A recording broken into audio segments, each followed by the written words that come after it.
Welcome to my channel middle class dreams. ఇంకా subscribe చేసుకునే వాళ్ళు ఎవరైనా ఉంటే వెంటనే సబ్స్క్రైబ్ చేసుకోండి. ఇలాంటి మరెన్నో వీడియోస్ని మిస్ అవ్వకండి. ఈరోజు మనం చేయబోయే వంట ఎర్రగా దోరగా మాదిన టమోటాలతో టమోటా పులావ్. ముందుగా ఎర్రగా దోరగా మాదిన టమాటాలను కడుక్కొని పక్కన ఉంచుకోవాలి. తర్వాత 2 ఉల్లిపాయలు అలాగే 6 పచ్చిమిర్చి చీలికలు తరుక్కోవాలి.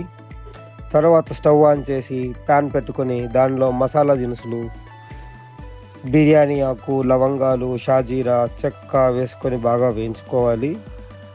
దానిలోనే ముందుగా తరిగిన ఉల్లిపాయలు వేసుకొని ఎర్రగా వేగేలాగా చూసుకోవాలి. దానిలోనే పచ్చిమిర్చి చీలికలు వేసి బాగా వేయించుకోవాలి.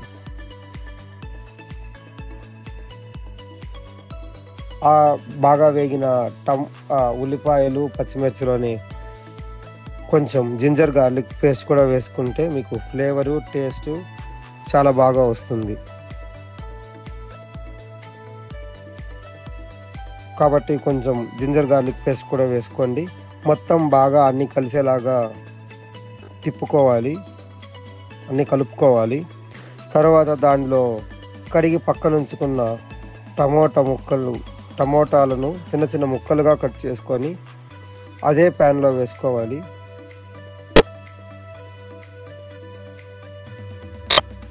ఆ టమోటా ముక్కలు బాగా మగ్గాలి. అది బాగా మగ్గితేనే మంచి టేస్ట్ వస్తుంది. టమోటా జ్యూసీగా రావాలి. ఆ బాగా మగ్గిన టమోటాలలో కొంచెం కారం, ధనియాల పొడి, జీలకర్ర పొడి, గరం మసాలా, ఉప్పు వేసుకొని బాగా కలుపుకోవాలి. ఇక్కడ నేను ఎంత వేసుకోవాలో చెప్పట్లేదు, ఎందుకంటే ఎవరికి వాళ్ళ టేస్ట్ ఉంటుంది. కాబట్టి రుచికి సరిపడా వేసుకోండి. అన్నీ మళ్ళీ కలుపుకోండి దగ్గరికి వచ్చేలాగా. ఇప్పుడు ముందుగా నానబెట్టుకున్న బియ్యం వేసుకొని మూత పెట్టండి. అప్పుడే అది బాగా ఉడుకుతుంది. ఇక్కడ బియ్యంకి 1 గ్లాస్కి 2 గ్లాసులు నీళ్ళు వాడుకోండి. అప్పుడే ముద్దగా కాకుండా కొంచెం పొడిగా వస్తుంది. అలా 20 నిమిషాలు ఉడకనివ్వండి. తరువాత మూత ఓపెన్ చేసి మొత్తం బాగా కలుపుకొని కొత్తిమీరతో గార్నిష్ చేసుకుంటే ఎంతో నోరూరించే టమోటా పులావ్